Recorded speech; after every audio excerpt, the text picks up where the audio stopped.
교회가 인본주의냐 신본주의냐, 이게 뭐에 달려 있겠습니까? 바른교회됨에 신본주의적 교회가 바른교회다라고 할 수가 있겠죠. 그렇다면 인본주의이냐 신본주의이냐라는 거에 가장 중요한 핵심 포커스가 뭐겠습니까? 주도권을 누가 가지고 있느냐라는 것 아니겠습니까? 그죠? 그러니까 인생의 주도권을 내가 가지고 있다라고 하는 것은 인본주의고, 내가 아닌 하나님이 가지고 계신다라고 생각하는 것이 신본주의다라고 할 수 있을 겁니다. 이렇게 간단한 신본주의냐 인본주의냐라는 판가름이 있음에도 불구하고 우리는 이 인본주의에서 벗어나지 못하지 않습니까? 그래서 이것을 저는 목적이다, 목표다. 목적과 목표는 조금 다르지만 목적에 관련되어져서 주도권을 누가 가지고 있는가에 따라서 신본주의냐 인본주의냐 나눠질 수 있다라고 생각을 해보게 되어졌습니다. 그래서 교회가 목적을 가집니다. 어떤 목적을 가집니까? 많은 영혼을 구원하겠다라는 어떤 그런 목적을 가지고 있습니다. 하나님의 목적과 교회의 목적, 이게 일치한다라고 생각을 할 수 있겠지만 대부분 교회의 목적이 하나님의 목적과 일치하지 않을 때가 많다라고 생각을 해봅니다. 왜? 교회의 목적을 성경을 통하여서 알아야 되고 또 성경을 통하여서 기대해야 되는데, 목적과 목표가 대부분 교회가 당회를 통하여서 결정을 하게 되어집니다. 그래서 우리 교회의 목표, 우리 교회의 목적, 물론 성경을 통해서 성경을 가지고 한 것이다 라고 할 수 있지만 인위적일 수밖에 없다라는 것이 저의 생각입니다. 담임 목사가 목적을 세웁니다. 그리고 교인들이 목적에 동의함으로 인하여서 그 목적이 교회의 목적이 되어지고 있다는 것입니다. 하나님이 목적을 세우고 하나님께서 목적대로 움직여가는 것이 신본주의적 바른교회라면, 오늘날의 교회들이 하나님이 목적을 일하시고 목적대로 일하시게끔 내어드리지 않고 있다는 것입니다. 그러니까 우리가 해야 된다라는 그런 어떤 강렬한 의지와 또 열광하는 것과 또 선동을 통하여서 교회가 운동을 하게 되어지고 교회의 힘을 키워서 그 목적을 키워가고 이겨나가는 것이 마치 교회가 하는 일이다라고 생각을 하고 있습니다. 인간이 목적을 가지면 하나님께서는 분명히 목적을 가질 수가 없게 됩니다. 인간이 모인 무리가 목적이 없습니다. 목적이 없는 무리가 있다면 그곳에 하나님이 목적을 가질 수가 있다는 것입니다. 인간이 목적을 가지지 않은 무리가 모여 있는 그곳을 우리는 뭐라고 평가하겠습니까? 참 답답한 모임 아니겠습니까? 목적이 없는 모임인데요. 우리의 인생도 목적이 있습니다. 그렇지 않습니까? 그런데 인생의 목적을 가지고 살아가고 있는 우리에게는 목적이 없이 하나님이 주도한 목적을 강요한다면 우리가 가진 목적이 없어지는 것이 하나님이 목적을 가지게 된다라는 것을 깨달을 수가 있는 겁니다. 그럼에도 우리 모두가 목적을 두고 살고 있지 않습니까? 목적과 목표. 그래서 사람들이 먹고 사는 게 삶의 목적이다, 목표다. 목표라고 얘기하지 않고 먹고 사는 게 먹자고 하는 것 아니냐라는 그런 목적을 두고 있지 않습니까? 근데 우리 예수님께서는 말씀하시기를 먹고 사는 것을 너는 먹든지 먹는 것과 입는 것과 이런 거 걱정하지 마라. 그런 걸 갖다가 너의 목적을 삼지 말라라고 예수님 분명히 얘기했지 않습니까? 그런 것조차도 너의 목적으로 삼지 말라. 그러니까 내가 너의 인생의 모든 목적이고 주관자이다 라는 것을 예수님은 시콜콜 잔소리를 해가면서 우리에게 가르쳐주고 있습니다. 그러니까 하나님이 목적을 가지시기에 우리가 목적이 없어진다라면 이 땅에서는 우리는 분명히 목적 없는 사람, 목표가 없는 사람, 능력이 없는 사람, 사회에 뒤처진 사람으로 낙인 찍히는 것이 우리가 살아가고 있는 이 땅입니다. 왜 우리가 사는 땅에는 이 목표와 목적이 없으면 바보로 만들어지는가? 이게 이 땅의 특징입니다. 하나님 나라의 특징대로 살아갈 인간들은 하나도 없다라는 것입니다. 그래서 많은 이들은 대부분 목적을 설정하고 그것에 매진하면서 살아가는 삶을 살아야 한다라고 말하고 또 그렇게 사는 것이 바른 삶이다라고 가르칩니다. 그래서 유대인 학살 때 수많은 사람들이 소망이 없다. 나는 다시 살아날 수 있다. 어떤 그런 희망을 가지고 있는 사람과 희망이 없이 살아가는 사람은 빨리 죽더라. 뭐 이런 이야기도 들어본 적이 있습니다. 그러니까 인간은 어떤 면에서는 무조건 목적이 있어야 되고 믿음도 있어야 되고 어떤 희망이 있어야지만이 인간은 살 수 있다. 인간됨의 원리다라고 말할 수가 있는 겁니다. 근데 결국 우리는 목적에 의하여 살고 목적을 위해 살고 목적을 통해서 이 땅을 살아갈 수밖에 없는 존재라는 것입니다. 그러기에 목적이 없다면 죽은 자이고 목적이 없으면 사는 것이 아니다 라고 말하기까지 할 것입니다. 그러면 과연 목적이 있는 교회가 살아있는 교회일까? 목적이 있는 인생이 과연 바른 인생일까? 아니면 목적 없이 유리방황하는 인생보다는 목적의식이 뚜렷한 자를 원하는 이 세상에서 목적을 하나님께 내어드리고 하나님께서 전적으로 내 인생의 목적이 되어지는 그 인생을 사는 것이 불가능한 일일까? 라는 그런 고민을 해보게 되었습니다. 우리는 목적이 있다라고 말한다면 우리는 산자다라고 말합니다. 그죠? 능력이 있는 자, 그게 목적이 뚜렷한 자라고 말하고 있지 않습니까? 그래서 사위를 볼 때도 목적이 뚜렷하고 목표가 뚜렷한 남자를 자기 사위로 받아들이려고 하지 목표도 없고 뭐 인생에 별 재미도 없는 그런 사람을 누가 사위로 삼겠습니까? 그런데 예수님 안에서 죽어야 할 자들이 살아있어서 자기 목적을 고수하고 있다는 것입니다. 제가 얘기를 드리는 것은 여러분들 목적의식 없이 살지 말라. 목적의식을 버리고 살아라. 이 얘기가 아닙니다. 잘 들어보십시오. 하나님이 내 인생의 주도권을 잡고 내 인생의 목적으로 인도되어지는 삶을 사는 것이 얼마나 어려운가라는 것을 이야기하는 겁니다. 하나님의 목적을 알고 하나님의 목적을 내 목적으로 만들어서 산다라고 착각하고 있지만 내가 소유한 모든 목적이 과연 하나님의 목적이 되어질 수 있을까라는 그런 생각을 분명히 고민하면서 신앙생활을 해야 되는 겁니다. 본문은 명확하게 이 부분을 반대하고 있습니다. 본문을 보십시오. 긍휼이 풍성하신 하나님이 우리를 사랑하신 그 큰 사랑을 인하여 허물로 죽은 우리를 그리스도와 함께 살리셨다. 허물로 죽었다. 우리를 죽었다라고 표현하고 있습니다. 죽은 자가 목적이 있습니까? 없습니까? 죽은 자입니다. 허물로 죽어있는 자가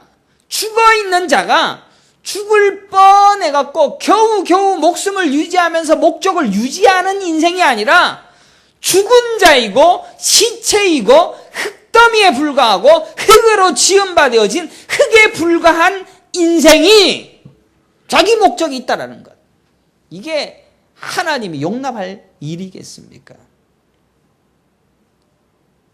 사람들은 생각하기를 천국 갈 자와 지옥 갈 자를 나눠놨다 라고 이야기를 합니다. 그렇지 않습니다. 천국 갈 자와 지옥 자를 딱 분간해 놓은 게 아니고 다 죽었습니다. 다 죽었는데 하나님께서 살리신 겁니다. 예수 안에서 살린 몇몇이 천국 가는 겁니다.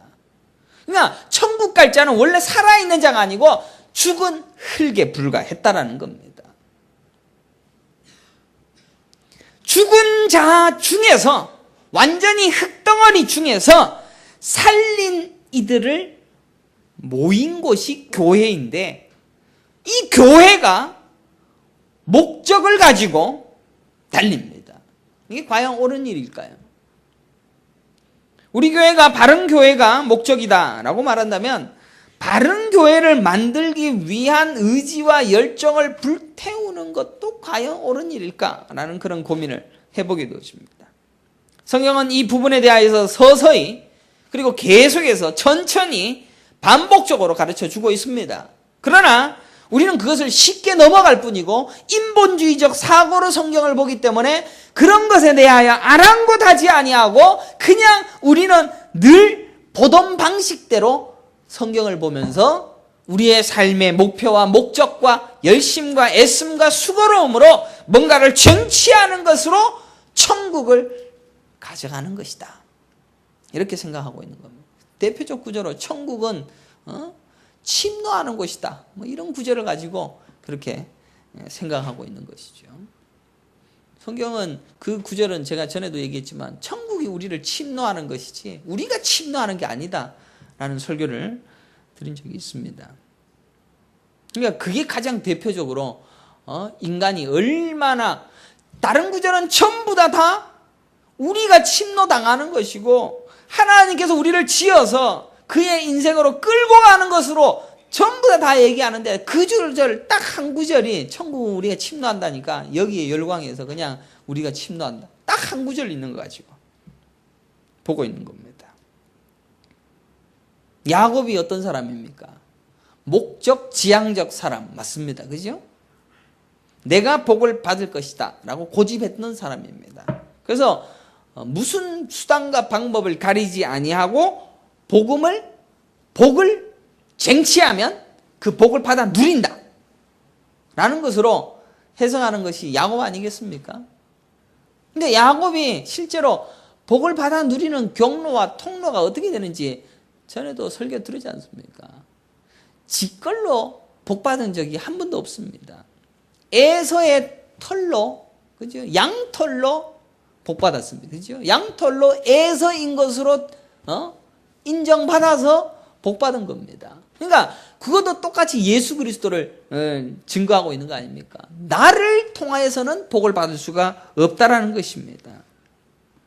수단과 방법을 가리지 아니하고 우리는 복을 쟁취하자라는 면에서 야곱을 빨리 늘 이렇게 받아들여서 그 야곱을 통하여서 복을 우리가 이 땅에서 누려야 되고 그 목적 의식을 뚜렷하게 가지고 있는 사람이 살 길이다 라고 보여지는 것이 성경입니다. 그러나 절대로 그렇지 않습니다. 이사야 48장 12절에도 보면 야곱아 내가 부른 이스라엘아 내게 들으라 나는 그니 나는 처음이요 또 나는 마지막이라 라고 기록하고 있습니다. 하나님은 야곱을 부를 때 내가 처음이고 마지막이 너는 좀 잠잠해라 라는 말씀을 항상 잊지 않고 하십니다. 13절에는 과연 내 손이 땅의 기초를 정하였고 내 오른손이 하늘을 폈나니 내가 그들을 부르면 그것들이 일제히 서느니라. 나는 이런 하나님이야. 그러니까 너는 잠자코 있어. 너의 목적과 목표와 너의 삶의 애착과 힘을 빼버려. 나는 처음이요 나중이기 때문에.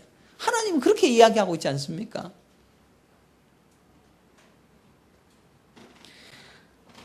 이사야 44장 22절에도 야곱아 이스라엘아 이 일을 기억하라. 너는 내 종이니라. 내가 너를 지었으니 너는 내 종이니라. 이스라엘아 너는 나에게 잊혀지지 아니하리라 라고 기록하고 있습니다. 하나님은 우리를 부를 때 너는 나의 종이다 라고 얘기하고 있습니다. 종이 뭡니까? 지 인생이 있습니까? 없습니까? 없는 게 종입니다. 근데 우리는 전부 다 하나님을 나의 수호신으로 생각하고 있습니다. 야곱은 끝까지 자신의 삶의 주인공이 되기 위한 싸움을 멈추지 않았기 때문에 급기야 하나님과 싸움을 합니다. 어디서 싸웠습니까? 야복 강가에서 싸웠습니다. 야복 강가에서 싸운 게 왜 하나님입니까? 성경에 나오지 않습니까? 네가 하나님과 대면을 했다. 그래도 죽지 않았다. 인정해 주지 않습니까? 하나님하고 싸운 겁니다. 성경이 얘기하고 있습니다. 창세기 32장 24절에 야곱은 홀로 남았더니 어떤 사람이 날이 새도록 야곱과 씨름하다가 어떤 사람을 등장을 시킵니다. 근데 날이 새도록 야곱과 씨름을 합니다. 25절에 자기가 야곱을 이기지 못함을 보고 그가 야곱의 허벅지 관절을 치매 야곱의 허벅지 관절이 그 사람과 씨름할 때 어긋났더라. 싸움을 열심히 하는데 끝까지 싸우는데 이 사람이 이기지를 못하는 거예요. 그래갖고는 허벅지에 관절을 때려버려서 관절을 부러뜨려서 어긋나게 해서 절게 만들었습니다. 이 장면 어떻게 해석하시겠습니까? 26절에 보니까 그가 이르되 날이 세려하니 나로 가게 하라. 쩔쩔맵니다. 야곱이 너무 붙잡으니까 야곱이 이르되 당신이 내게 축복하지 아니하면 가게 하지 아니하겠나이다. 야, 얼마나 삶의 목적이 뚜렷한 사람입니까? 그렇죠? 그래서 우리가 철야 기도를 해야 되고 금식 기도를 해서 반드시 쟁취해야 됩니다. 맞죠? 27절에 보내 그 사람이 그에게 이르되 내 이름이 무엇이냐? 그가 이르되 야곱이니이다. 야, 너 이름 뭐야? 야곱이다. 근데 이 장면 속에서 우리는 얼마나 간단하게 해석하기를 복을 받기 위해서 끝까지 싸우다가 관절이 부러지는 한이 있어도 복을 받아 누리게 되어지는 이 야곱, 대단한 야곱, 우리도 이렇게 살아야 됩니다 라고 해석을 하면 아주 간단하고 얼마나 인본주의적이고 얼마나 듣기 편합니까? 야곱은 자신에게 축복하지 아니하면 못 보내겠다는 겁니다. 그것은 야곱의 허벅지 관절이 부러질 때까지도 보내지 아니하는 모습으로 성경에 드러나고 있습니다. 왜 이게 성경에 드러났겠습니까?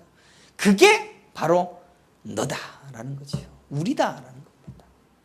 우리가 그토록 하나님 앞에 주도권을 내어주지 아니하고 끝까지 내 인생의 내 목표와 내 목적을 가지고 하나님은 나를 도와줘야 된다라는 그런 열심히 있는 모습으로 끝까지 살더라. 그게 하나님을 이기기까지 하는 모습으로 드러나는 게 오늘 본문에 있는 그 모습인 겁니다. 성경은 그게 너야. 얼마나 죄악을 가지고 끝까지 자기 목적을 가지고 자기에게 맞추러 가려고는 철저한 죄인됨의 모습으로 살고 있는지 네 모습이 얼마나 추잡한지 한번 봐 라고 하면서 야곱을 보여주는 겁니다. 하나님도 못 이길 그런 끝없는 욕망에 사로잡힌 자가 인간이라는 것입니다. 그런 추잡한 인간에게 하나님은 모든 주인은 하나님이시다라는 것을 명확히 드러내는 일을 위하여 계속해서 일하고 계시고 계속해서 가르치고 있는 것입니다. 그래서 그것이 여러분에게는 하나님의 은혜로 주어지는 것입니다. 절대로 못 깨닫겠죠. 못 깨닫죠. 우리 인생에서의 주도권을 하나님께 내어드린다는 것은 어려운 일입니다. 그래서 끝까지 우리는 하나님과도 싸워서 이겨내야 되겠다. 삶의 목적을 하나님으로 만든다는 것은 죽음과 같고 무서울 정도로 내 인생의 주도권은 내가 끝까지 잡아가야 한다라는 그 강렬한 의지에 불타서 우리 인생을 살아가고 있는 겁니다. 하나님은 그것을 쳐서 복종시킵니다. 창세기 32장 28절에 그가 이르되 내 이름을 다시는 야곱이라 부를 것이 아니요 이스라엘이라 부를 것이니 이는 내가 하나님과 및 사람들과 겨루어 이겼음이니라 라고 기록한 겁니다. 이스라엘이란 이름의 뜻이 뭔지 압니까? 이스라엘, 하나님과 싸워서 이겼다. 이게 좋은 겁니까? 나쁜 겁니까? 이스라엘, 아주 지독스럽게 죄악스러운 이름을 갖게 됩니다.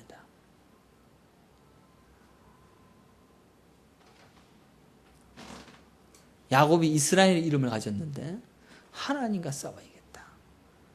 여러분들 어떻습니까? 여러분들도 하나님을 이겨봐야 되지 않습니까? 하나님을 이겨먹어야지 하나님 앞에 복종하는 삶을 산다는 거 여러분들 한 번이라도 그렇게 내어준 적이 있습니까? 목사가 또 이렇게 악역을 맞습니다. 성경이 이렇게 얘기하는 걸 증거하려고 하니까 참 저도 악역만 맡고 있으니 미워 죽겠지요. 여러분들의 이름이 이스라엘입니다. 여러분들이 끝까지 하나님을 이겨보겠다라는 겁니다. 이겨 먹어야 되겠다라는 겁니다. 내 인생의 주도권은 내가 잡아야지 하나님은 나를 그저 도와달라는 겁니다. 야곱, 너 이름 이제 너는 야곱이야. 속이는 자가 아니고 하나님과 겨루어 이긴 놈이야. 끝까지 이기려고 하는 놈. 29절 야곱이 정하여 이르되 당신의 이름을 알려주소서. 그 사람이 이르되 어찌하여 내 이름을 묻느냐 하고 거기서 야곱에게 축복한지라 라고 기록하고 있습니다. 30절에 그러므로 야곱이 그곳 이름을 브니엘이라 하였으니 그가 이르기를 내가 하나님과 대면하여 보았으나 내 생명이 보존되었다 함이더라. 여기에서 하나님과 대면하여 보았다라는 사람이 누굽니까? 어떤 사람입니다. 하나님과 싸운 거 맞지요? 하나님과 싸우고 그 사람 보고 싸웠는데 안 죽었다라는 겁니다. 오만 방자함이 극을 다루고 있는 게 야곱입니다. 31절에 그가 브니엘을 지날 때에 해가 돋았고 그의 허벅지로 말미암아 절었더라. 그래서 그는 이게 지금 바람직하고 아름답고 훌륭한 모습이 아니라는 겁니다. 야곱은 지금 다리를 절게 됩니다. 왜? 자기의 발로 움직였던 그 모든 것을 다 잃어버리게 되어진 모습. 그러니까 너는 하나님을 이겼다라고 하는 그런 조롱을 받는지도 몰라도 이제는 너는 네 발로는 서지 못하는 자, 네 스스로는 길을 걸을 수 없는 자라고 네 인생 자체를 망쳐버린 겁니다.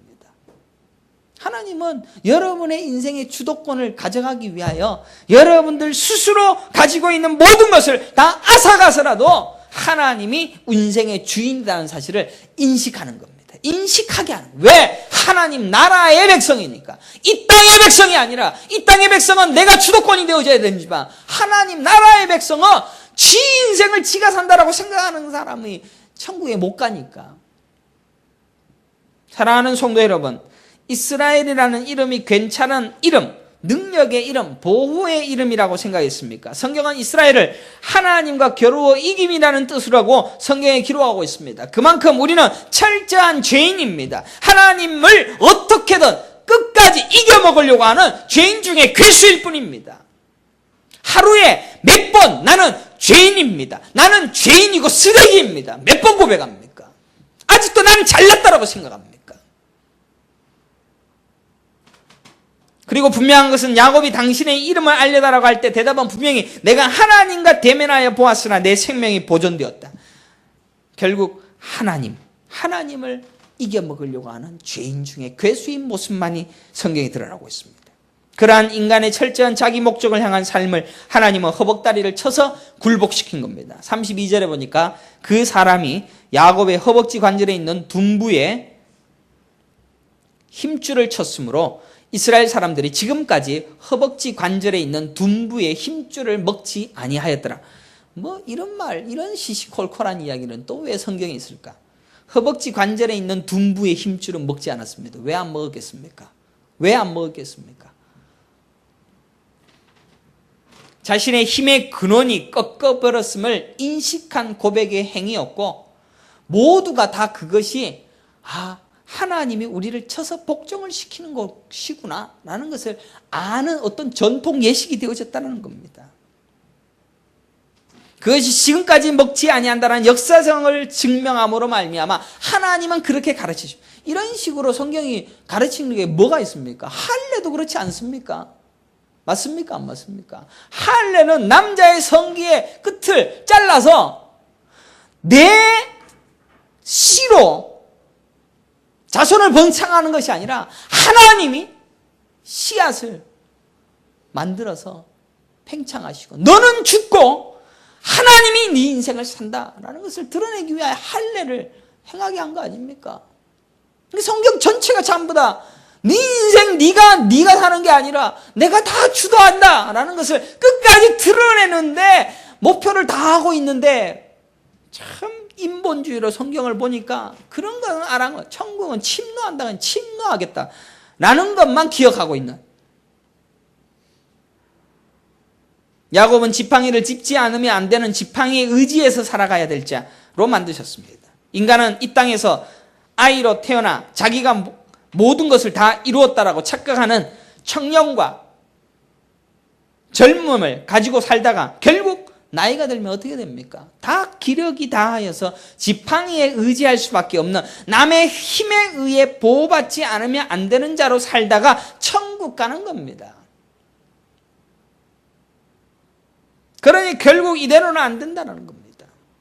여러분의 인생, 이 스스로, 내 스스로 살고 있다라고 착각하고 있는 이 모든 것 깨어버리지 아니하는 한 우리는 끝까지 죄인 중에 괴수로 살 뿐입니다. 구원받을 여지는 하나도 없는 겁니다. 모세가 이스라엘 민족을 이끄는 대단한 지도자, 이 정도까지만 나오면 얼마나 우리 모두가 다 열광합니까? 그의 인생의 목적을 향한 집념은 대단하다라고 말할 바로 그런 사람이 바로 모세 아니겠습니까? 그래서 그런 자를 들어서 리더십을 연구하고 어떻게 이 인생들을 이끌어갈 수 있는 지도자가 될 수 있는가에 대하여서 모세를 연구합니다. 근데 모세는 절대로 성경에서 그렇게 드러난 적이 없습니다. 그러니까 참 대단한 성경 오역가들이 많이 나옵니다. 출애굽기 2장 10절에 그 아기가 자라매 바로의 딸에게로 데려가니 그가 그의 아들이 되니라. 그가 그의 이름을 모세라 하여 이르되 이는 내가 그를 물에서 건져냈습니다. 모세 이름이 뭐라고요? 물에서 건져냈다. 지가 잘나서 살아간 게 아니에요. 물에서 심판받을 저주에서 건져낸 게 모세다.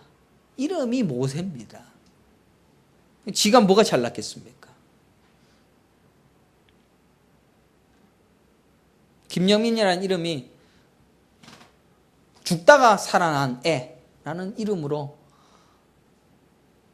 지어졌다면 죽다가 살아난 죽살, 김죽살 이 이름을 가지고 살고 있다면 얼마나 존심도 없고 힘들게. 제 이름이 김죽살입니다. 죽다가 살아났습니다. 모세가 그런 이름을 가지고 있습니다.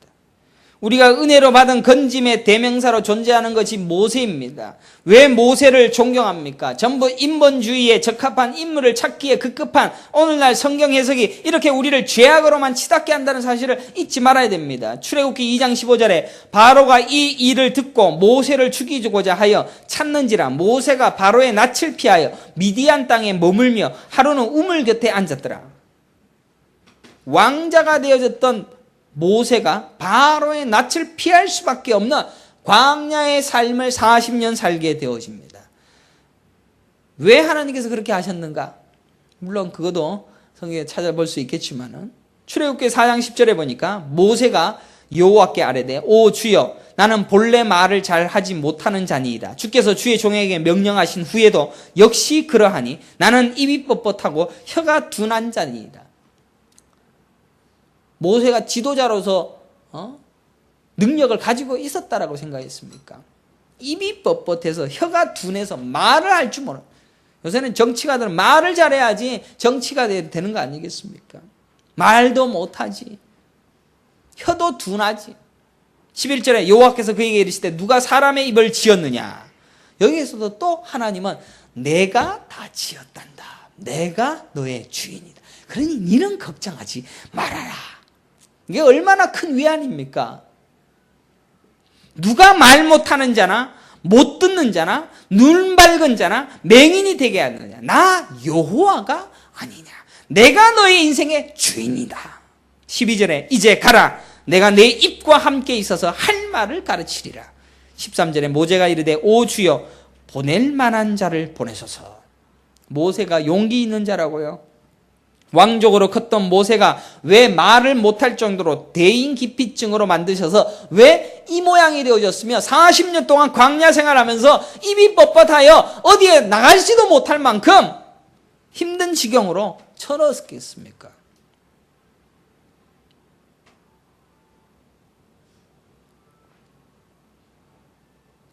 하나님의 일을 하려고 하는 사람들, 하나님의 일을 하게 하시는 하나님은 이 정도는 돼야지 하나님이 쓰십니다. 나는 입이 뻣뻣해서 할 말도 하지 못하고요. 보낼 사람을 보내서 나는 적합하지. 나는 할 수 있는 자가 아닙니다. 이 말을 이해해야 됩니다. 할 수 있는 자, 능력이 있는 자를 하나님께서 사용하여 주시는 것이 아니라 목적이 없는 하나님의 목적이 나의 인생의 주관자가 되어질 수 있는 자를 하나님이 사용하시는 것입니다. 사람은 흙으로 지음받았습니다. 여러분들 비만 오면 쑤시지 않습니까? 흙으로 지어져서 그런 겁니다. 흙으로 지음받은 인간이, 흙에서 태어난 인간이 흙에서 뭔가를 일구어낼 것이다 라고 생각하면서 목표 지향적으로 살면서 흙으로 만든 인간이 어떤 높은 것을 세워가는데 최선을 다해서 그것을 이룰 수 있다라고 착각하고 있는 것이 흙으로 지어진 인간입니다. 하나님은 아담에게 뭐라고 얘기합니까? 너는 흙이니 흙으로 돌아가라. 너 흙이잖아. 흙이 어떻게 목적을 가집니까? 창세기 3장 23절에 여호와 하나님이 에덴 동산에서 그를 내보내어 그의 근원이 된 땅을 갈게 하시니라. 뭐라고요? 그의 근원이 된 땅.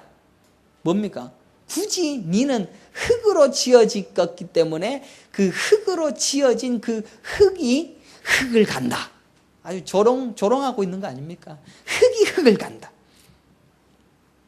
원래 흙으로 돌아갈 인생인데 원래 자신의 본체인 흙을 갈게 함으로 그 흙에서 땀을 흘리며 먹고 살게 하십니다. 얼마나 저주스러운 인생이지 않습니까? 여러분들 이 땅에서 아파트가 저렇게 아름답게 올라가고 있고 화려한 땅이라고 생각하고 있고 보기에도 좋고 훌륭한 것들이 많아서 이 땅이 괜찮은 것이라 생각할는지 몰라도 우리는 흙인데 흙을 갈고 땀을 흘리면서 살아가는 비참한 인생입니다. 저주받은 인생입니다. 사탄의 지배 아래에서 매일 종살이하는 인생입니다. 거기에서 예쁜 옷 입었다고 좋은 문화와 좋은 환경 가졌다고 그렇게 착각하고 있는 흙댐에서 비롯된 흙이 좋아하는 것들로 가득 채워져 있는 이 땅에서 잘난 체하고 있는 게 우리 인생입니다. 그 중에서 골라 흙인데 죽은 흙인데 거기에서 죽은 흙 중에서 하나님께서 자기 백성과 만들어내기 위하여 예수 안에서 살리신 자들이 우리입니다. 예레미야 31장 7절에 여호와께서 이와 같이 말씀하시니라. 너희는 여러 민족의 앞에 서서 야곱을 위하여 기뻐 외치라. 너희는 전파하며 찬양하며 말하라. 여호와여 주의 백성 이스라엘의 남은 자를 구원하소서 하라. 남은 자 몇몇을 그렇게 살리신다는 겁니다. 어쩌면 우리는 남은 자인지 모릅니다. 그래서 우리는 목적이 없는지도 모르겠습니다. 사는 게 뭔지도 모르겠습니다. 인생의 맛이 뭔지도 모르겠습니다. 그저 하루하루를 연명할 뿐입니다. 은혜가 아니고는 도무지 살 수가 없습니다. 내 인생의 자랑은 하나도 없습니다. 내 인생은 매일매일 이 모양 이 꼴이요 원망과 괴로움뿐입니다. 그러나 하나님이 내 인생의 주인됨을 내가 기억하니 그냥 그저 감사하며 살아갈 뿐입니다. 이게 흙된 인생의 유일한 고백입니다. 그런데 우리는 우리 인생의 그 자랑이 그렇게 우리의 소망이 되어지고 지금도 우리는 목표를 정하고 교회가 이루어야 될 사명을 말합니다. 금년에는 100명을 이룹시다. 금년에는 1000명을 이룹시다. 내년에는 10,000명을 이루고 10만 명을 이루면 그 목표와 목적의 높이는 끝이 없습니다. 목사 하나가 몇 명 가르칠 수 있다고. 10만 명이 모여도 모자라. 교회의 목표는 계속해서 발전하는 것 같아 보이지만 전부 자기들의 목표와 목적을 가지고 교회라는 신성한 이름으로 자기의 목표와 자기의 야망을 이루어가고 있는 게 오늘날의 교회입니다. 하나님이 구원하시겠다고 하는 이들이 하나도 없다라면 교회가 목표를 설정하는 게 무슨 유익이 있겠습니까? 100억의 인군 중에 8명의 식구가 구원받았습니다. 소돔과 고모라에는 10명의 의인이 없어 멸망했습니다. 성도는 하루하루가 은혜일 뿐입니다 라고 고백하는 죄인 중에 괴수입니다 라는 고백 이외에는 할 것이 없는 자들입니다. 그것이 흙된 자의 명확한 고백 아닙니까?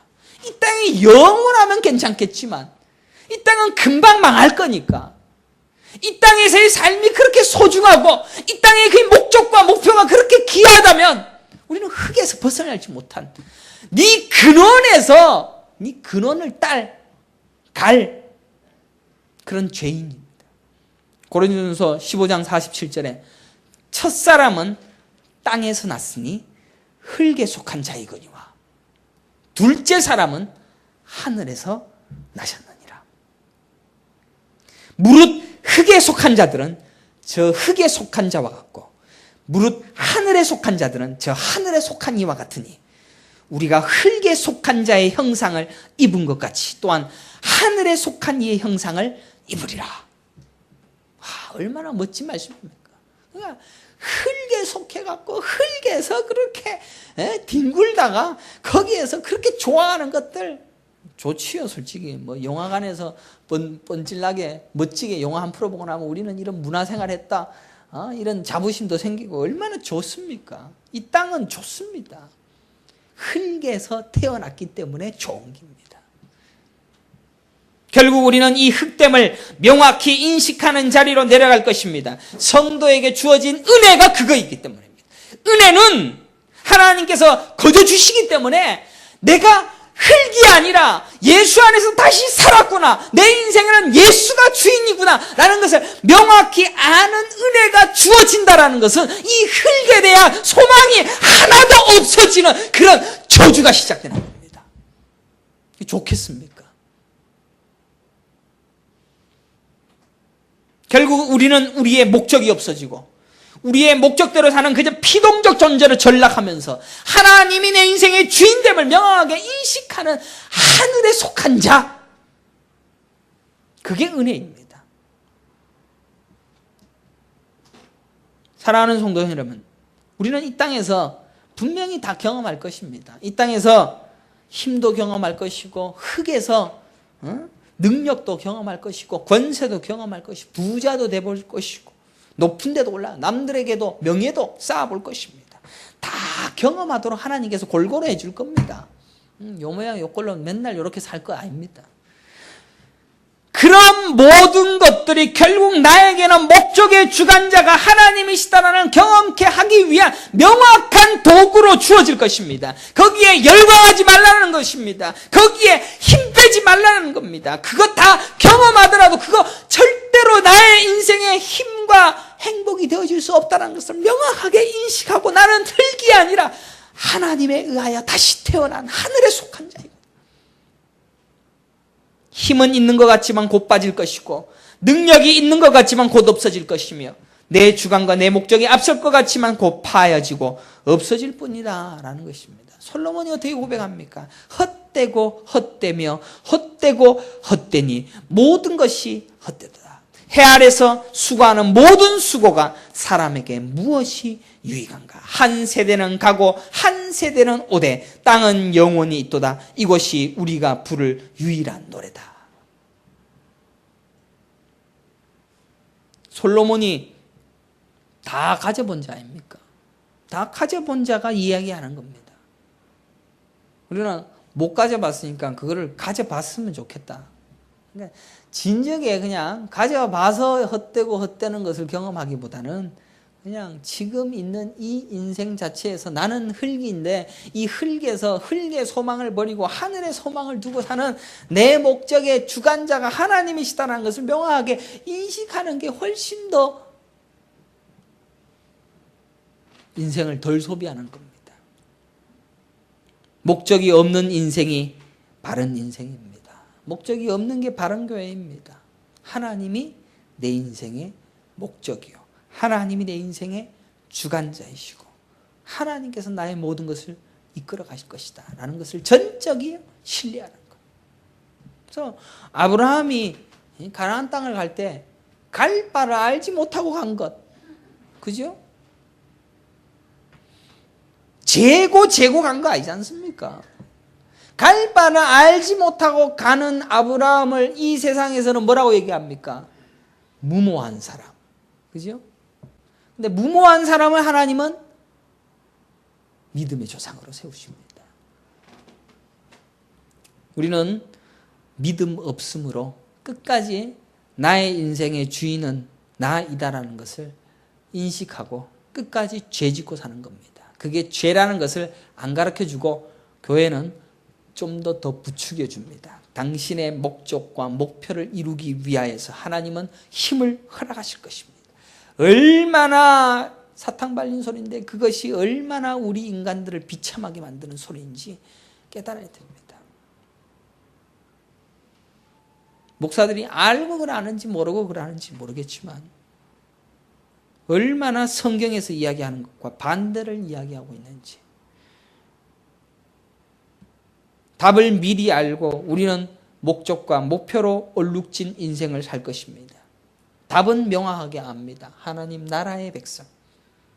그래서 우리는 이 땅에서 너무 자고하지 말고 너무 자만하지 말고 오로지 하나님의 마음을 알고 그분의 뜻대로 살기에 합당한 인생을 살아야 되는 겁니다. 그래서 이 땅에 살면서 이것도 하시고 저것도 하시고 많은 일을 경험하십시오. 모든 것을 공부도 최선을 다해서 다 하시고 사업도 열심히 하시고 목적과 목표를 위하여 최선을 다해 살아보십시오. 그게 전부 다 하나님의 은혜의 방편으로 가르치시는 은혜다라는 것을 생각하면서 일하는 겁니다. 그게 내 힘이다, 내 능력이다라고 생각하는 그 순간에 하나님은 그게 네 힘이 아니다라는 것을 가르치기 위하여서 일하시고 있다는 그 은혜를 부어주시는 통로다라는 사실을 깨달으면서 우리는 진짜 하나님께서 원하시는 그 하나님의 마음을 품으면서 흙됨에서 이제 벗어나서 하늘에 속한 예수 그리스도가 내 인생의 주인이 되어지는 그런 삶을 믿음으로 경험해 나갈 수 있는 은혜의 성도들이 되시기를 간절히 축원합니다. 기도하겠습니다. 하나님 아버지 감사합니다. 참 우리는 목적을 뚜렷하게 가지고 살아가려고 하는 삶을 사는 것이 맞다라고 생각하고 있습니다. 그래서 뭔가 뚜렷하고 또렷하고 똑똑한 그런 인생으로 비춰지기를 원하고 또 그런 것으로 통하여서 많은 사람들에게 칭찬 듣고 또 명예를 얻기를 원하고 또 그런 것을 통하여서 더 많은 것을 누리기를 원하고 있습니다. 그러나 하나님께서는 웬일인지 하나님이 자신의 창조자이고 우리는 흙에 불과한 죄인 중에 괴수다라는 것을 인식하는 것을 원하고 있으며 또 그래서 그 원한 그 믿음 없음 그 흙됨을 명확하게 깨닫고 난 뒤에 하나님 나라의 백성으로 세워가고 진짜 하나님이 이끌어 가시는 하나님만이 목적이 되어지는 그 인생을 살게 하시고자 우리를 이끌어 가신다는 사실을 말씀을 통하여 다시 한번 더 살펴보았습니다. 말씀을 받아들이기가 참으로 어렵고 또 우리의 마음은 여전히 분란이 일어나고 또 나는 아직도 죽지 못한 이 여전히 죄인 된 이 모든 모습을 가지고 신앙생활을 하고 있습니다. 그럼에도 하나님께서는 은혜로 우리를 구원하여 주실 것을 기억하고 기대하는 마음으로 주님 앞에 담대히 나아가 우리의 지성 없음과 인식하지 못하고 있는 이 모든 죄에도 불구하고 주님을 바라볼 뿐입니다. 하나님이여 기억하여 주시고 하나님의 사랑과 자비하심과 은혜로 우리를 구원하여 주셔서 그의 은혜와 자비하심과 사랑으로 감사하며 찬양하며 경배하며 나아갈 수 있는 은혜의 성도들이 다 되어질 수 있도록 복을 내려 주시옵소서. 감사하고 예수 그리스도의 이름으로 간절히 기도드리옵나이다. 아멘. 322장 찬양 함께 드리겠습니다.